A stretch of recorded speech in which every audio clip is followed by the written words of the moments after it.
Here's Mark Cuban. You've started many businesses, invested in many businesses, heard a lot of pitches privately and on Shark Tank. So you're the perfect person to ask, what makes a great entrepreneur? Somebody who's curious. They want to keep on learning because business is ever changing. It's never static. Somebody who's agile because as you learn new things and the environment around you changes, you have to be able to adapt and make the changes. And somebody who can sell because no business has ever survived without sales. And as an entrepreneur who's creating a company, whatever your product or service is, if that's not the most important thing and you're just dying and excited to tell people about it, then you're not going to succeed. But it's also a skill thing. How do you sell? What do you mean by selling? Selling is just helping. I've always looked at it about putting myself in the shoes of another person and asking a simple question. Can I help this person? Can my product help them? From the time I was 12 years old, selling garbage bags door to door and just asking a simple question. Do you use garbage bags? Do you need garbage bags? Well, let me save you some time. I'll bring them to your house and drop them off. To, streaming. Why do we need streaming when we have TV and radio? Well, you can't get access to your TV and radio everywhere you go. So we kind of break down geographic and physical barriers and, cost plus drugs. What's the product that we actually sell? We sell trust. In a simplistic approach, we buy drugs and sell drugs, but we add transparency to it. And bringing transparency to an industry is a differentiation, and it helps people. Trust in an industry that's highly lacking in trust. Exactly.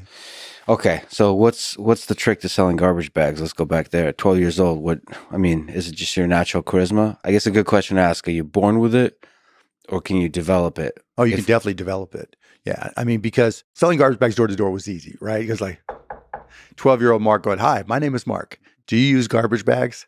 You know what the answer is going to be, right? Can I just drop them off for you, once a week, whenever you need them, you just call and I'll bring them down? Sure. So that was easy. But I'm sure you've been rejected.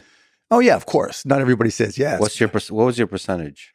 I don't remember, but it's pretty close to 100%. Oh, okay. Never. So that's why you don't remember. Yeah, right. Because who's going to say no to a 12-year-old kid who's going to save him time and money?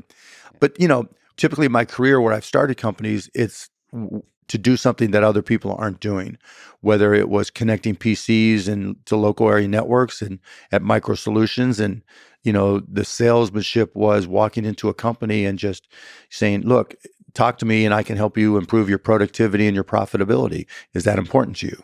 And the answer is obviously always yes. And then the question is, can I do the job and can I do it cost effectively?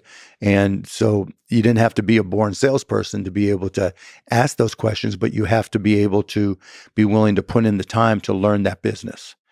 And that's the hardest part. I'm sure there's a skill thing to it too, in how you solve the puzzle of communicating with a person and convincing them.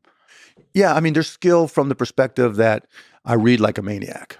Then now you can give me an example of any type of business and it'll take me 2 seconds to figure out how they make money and how I can make them more productive. And I think that's probably my biggest skill, being able to just drill down to what the actual need is, if any. And then, from there being able to say, well, if this is what this company does and this is what their goal is, how can I introduce something new that they haven't seen before? And is that a business that I can create and make money from? So figure out how this kind of business makes money in the present and then figure out, is there a way to make more money in the future by introducing a totally new kind of thing? Correct. And you can just do that with anything. Pretty much, yeah. And you think you're born with that? No, I worked at it because, going back to what I said earlier about curiosity, you have to be insanely curious because the world is always changing. My dad used to say, we don't live in the world we were born into, which is absolutely true. If you're not a voracious consumer of information, then you're not going to be able to keep up. And no matter what your sales skills or ability are, they're going to be useless.